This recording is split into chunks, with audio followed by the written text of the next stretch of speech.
I found Harper's burner phone at 2 in the morning, wedged between the couch cushions like a dirty little secret that couldn't wait to be discovered. She'd left for Hawaii 3 days ago. "Business trip," she'd said, kissing my cheek with those perfectly glossed lips. Evan's yacht.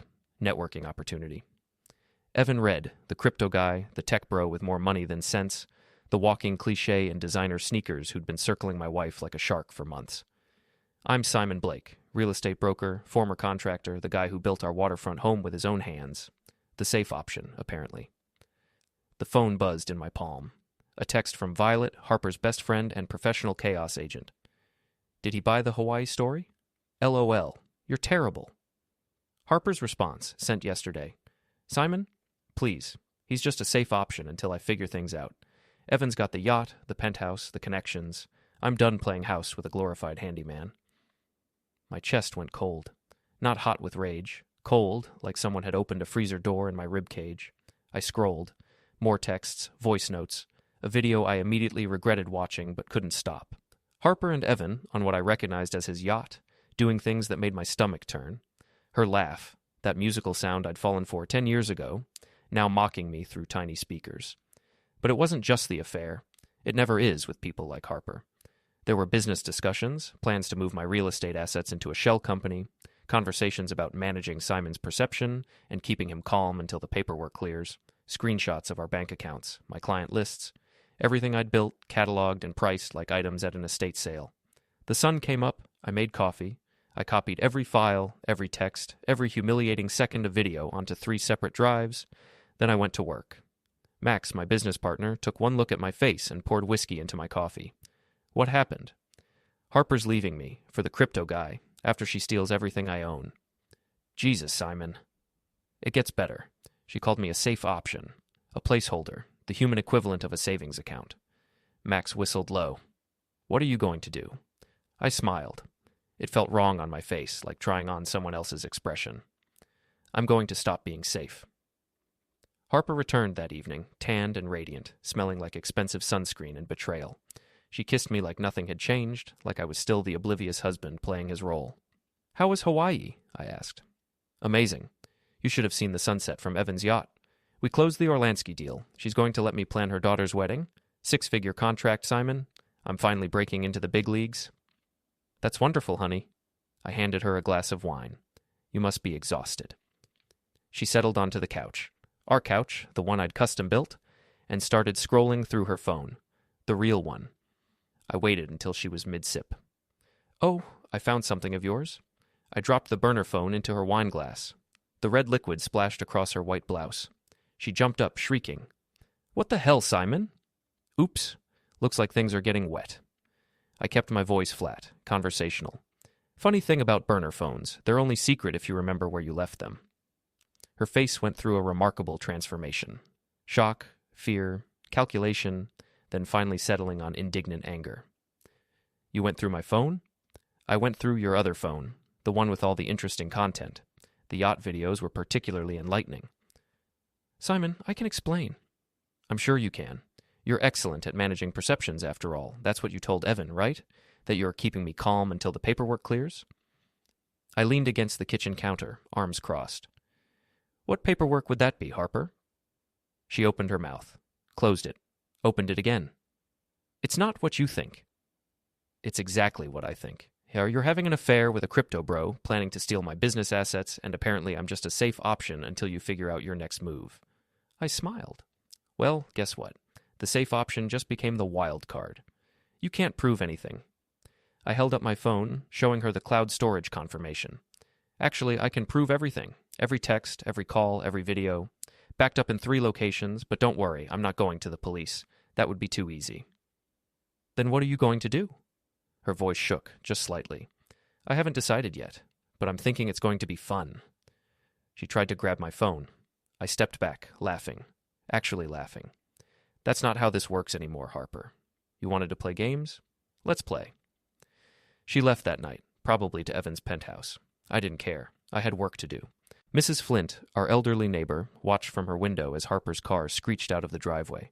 She'd be gossiping by morning. Perfect. I poured myself a real drink and started planning. The thing about revenge is that it requires patience. Harper had spent months setting up her betrayal. I'd give myself weeks to dismantle her life. Step 1. Social sabotage. Harper's entire career depended on her image. Perfect wife, successful event planner, social media darling with 15,000 followers who hung on her every carefully filtered post. She'd built a brand around elegance and trustworthiness. I started small. I accidentally tagged her in old photos, the ones from college where she looked less polished. I liked and commented on posts from her ex-boyfriend, the one she'd told everyone was a stalker. I sent anonymous tips to her clients' assistants. Did you know Harper Lane is taking investment advice from Evan Red, the crypto guy? Might want to Google his SEC violations. Evan Red, it turned out, had a fascinating history. 3 failed startups, 2 lawsuits, 1 very quiet settlement with the Securities and Exchange Commission. Nothing criminal, but enough to make wealthy clients nervous. Max helped me spread rumors at the Anchor Bar, where Harper's clients and their assistants gathered for happy hour. I heard she's getting kickbacks from that crypto guy, he'd say, just loud enough. Something about offshore accounts. The rumors spread like oil on water. Mrs. Orlansky called Harper on Tuesday. I know because Harper called me, hysterical. She's pulling the wedding contract. 6 figures, Simon. She says she's heard concerning things about my business practices. That's terrible, I said, not meaning it. What kind of things? I don't know. Something about Evan and crypto scams and, Simon, you have to help me fix this. Why would I help you, Harper? Silence. Then, because you're a good person. I used to be. You cured me of that. I hung up. Step 2. Physical revenge. Evan drove a cherry red Tesla, which he parked illegally at the marina every morning while he pretended to work on his yacht. I called in a favor with Danny, a marina worker I'd helped with a property purchase last year. That Tesla in spot 42? The owner's been harassing the female staff, I said. Might be time for it to get towed. Danny grinned. Say no more. I watched from behind a dumpster as the tow truck arrived. Evan came running out of the marina office, designer coffee in hand, screaming about his car. He actually jumped up and down. A 35-year-old man in $200 sneakers having a tantrum. I filmed it, posted it anonymously to a local Reddit forum. Crypto Bro loses his mind at marina. It got 3,000 upvotes in 2 hours. I left a note on the impound lot's clipboard where Evan would see it when he came to retrieve his car. Safe options don't park here. That night, Harper showed up at the house. Our house, technically still our house, though I'd already consulted a lawyer about that. What are you doing? She demanded. Evan says you're harassing him. I haven't spoken to Evan. If his car got towed, that's between him and the marina. The note, Simon. Safe options don't park here. That's what I called you. Did you? I don't remember. Maybe you should be more careful about what you say on unsecured phones. I smiled. Or maybe Evan should learn to park legally. This isn't funny. You're right. It's hilarious. She tried a different approach, softening her voice. Simon, we can fix this. We can go to counseling. I made a mistake. You made a calculated decision. Multiple calculated decisions. You planned to steal my business, Harper. That's not a mistake. That's a crime. I have the texts, the shell company paperwork, everything. I stepped closer. You want it out? Fine. But you don't get to take everything I built on your way out the door. What do you want? I want you to feel what I felt. That cold moment when you realize the person you trusted most in the world sees you as a placeholder. A safe option. A stepping stone. Her eyes narrowed. You can't destroy me, Simon. I have friends, connections. Had friends, had connections. Check your Instagram. She pulled out her phone. Her face went pale. What did you do? I didn't do anything. I just made sure certain information became public, like how you've been giving investment advice without a license, how you've been accepting kickbacks from vendors, how your networking trip to Hawaii was actually a romantic getaway with a man under SEC investigation. That's slander. It's truth. There's a difference. I opened the door. You should go. I have work to do. I'll destroy you, she hissed. You already tried. Now it's my turn. After she left, I got an anonymous message. Unknown number. I have information about Harper you'll want to see. Meet me at the Anchor Bar tomorrow, 8 p.m. Come alone. I showed Max.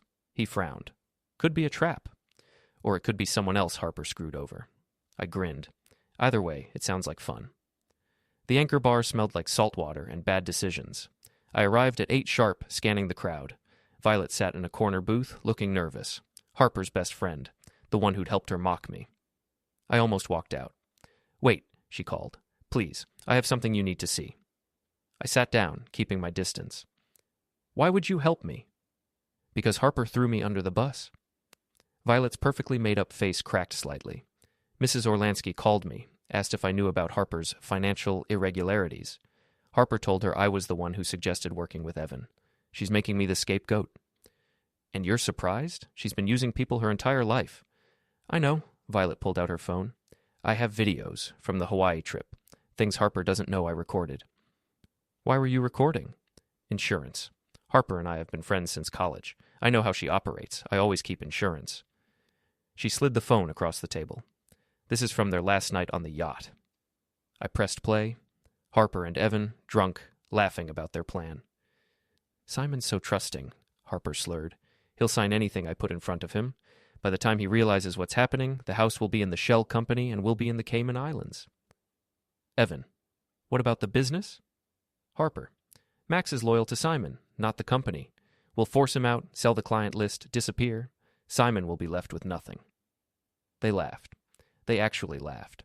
I handed the phone back, my hands shaking, not with anger, with purpose. Send me that video. Already done. I sent you everything. Violet leaned forward. There's more. Harper's been skimming from her clients. Small amounts, stuff she thought they wouldn't notice. But Mrs. Orlansky's accountant is good. They're starting to ask questions. How much are we talking? Maybe 50,000, spread across a dozen clients over 2 years. I whistled. That's fraud. Yeah, and if it comes out, she's done. But here's the thing.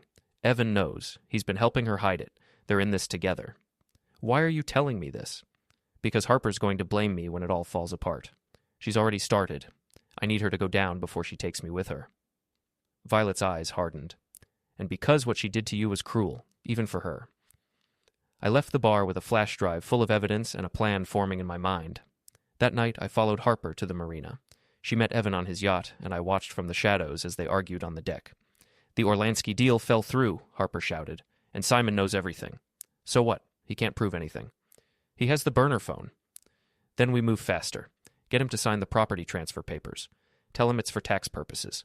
Once the house is in the company, we liquidate and disappear. He's not that stupid. He married you, didn't he? Harper slapped him. Evan grabbed her wrist. They struggled, and for a moment I thought about intervening. Then Harper kneed him in the groin, and he collapsed. Don't ever talk to me like that, she snarled. I waited until she stormed off, then followed Evan as he limped to his Tesla. I'd parked my truck behind it, blocking him in.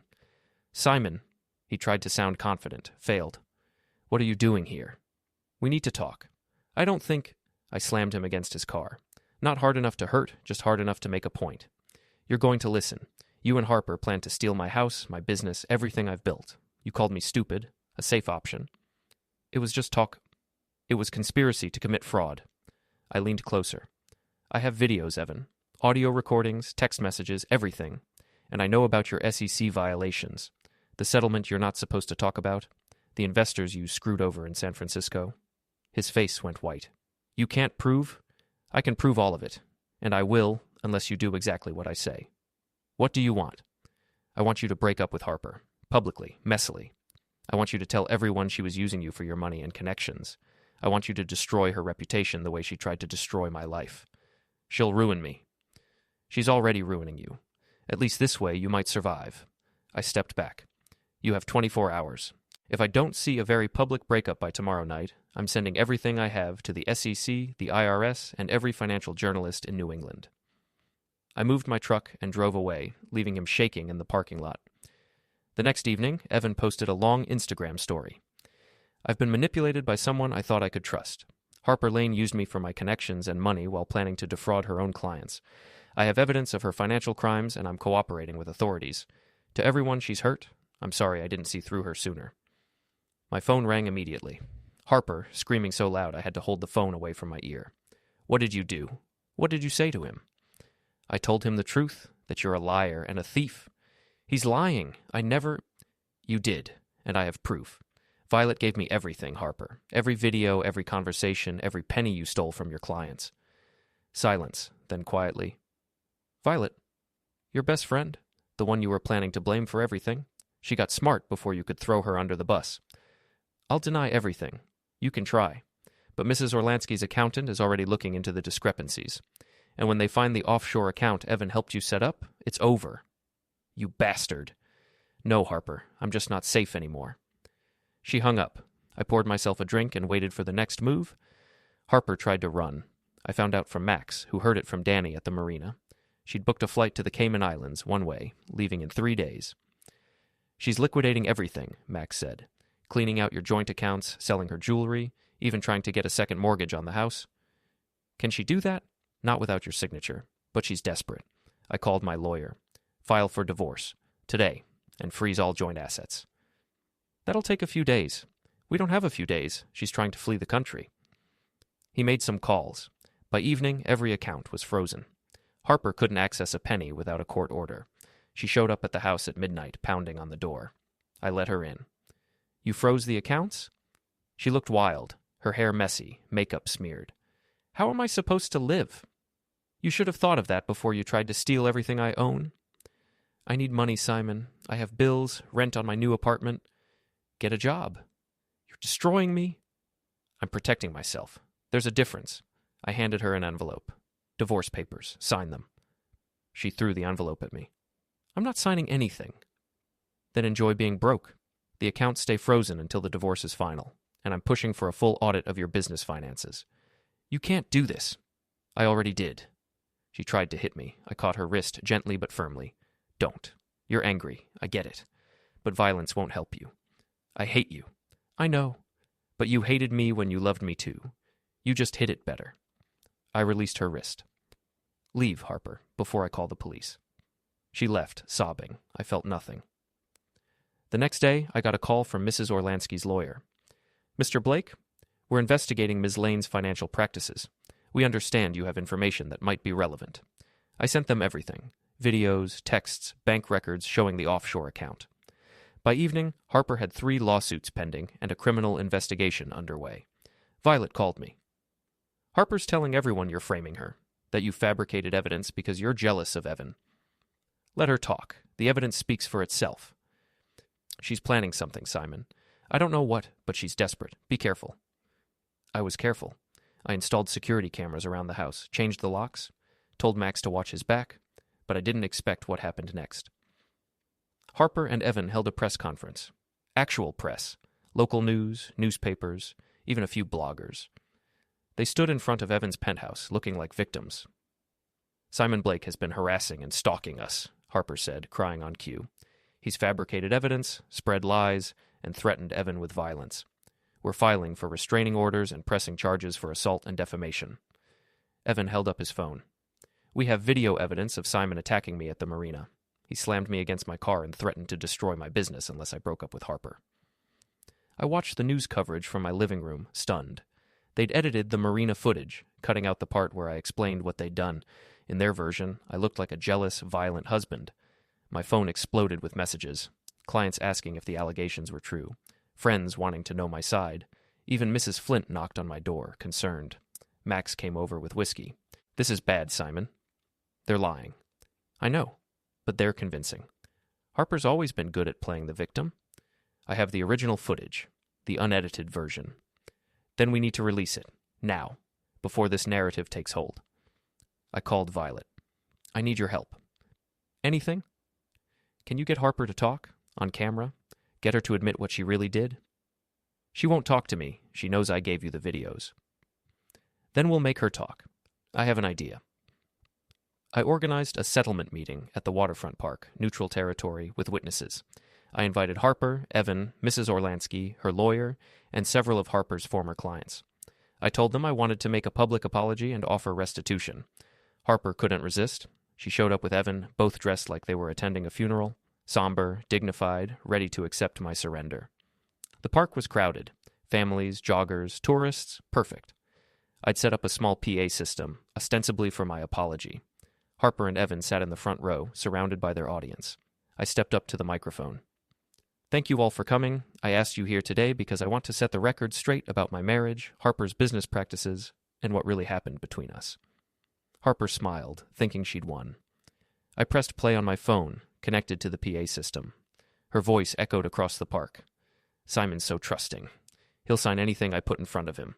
By the time he realizes what's happening, the house will be in the Shell Company and we'll be in the Cayman Islands. Evan's voice. What about the business? Harper. We'll force Max out, sell the client list, disappear. Simon will be left with nothing. Their laughter rang out over the speakers. Harper jumped up. That's fake. He edited that. I played another clip.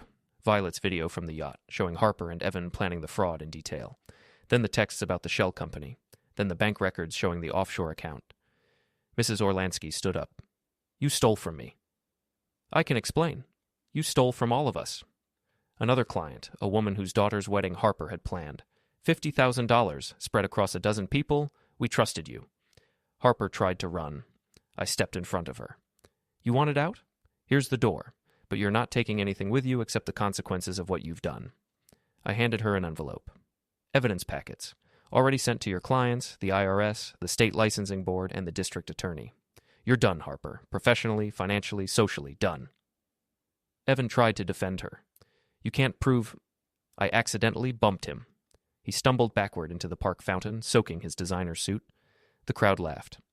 Still feeling safe? I asked. Violet was live streaming everything. Harper's meltdown, Evan's humiliation, the clients confronting them both. By evening, it had 50,000 views. Harper screamed at me, mascara running down her face.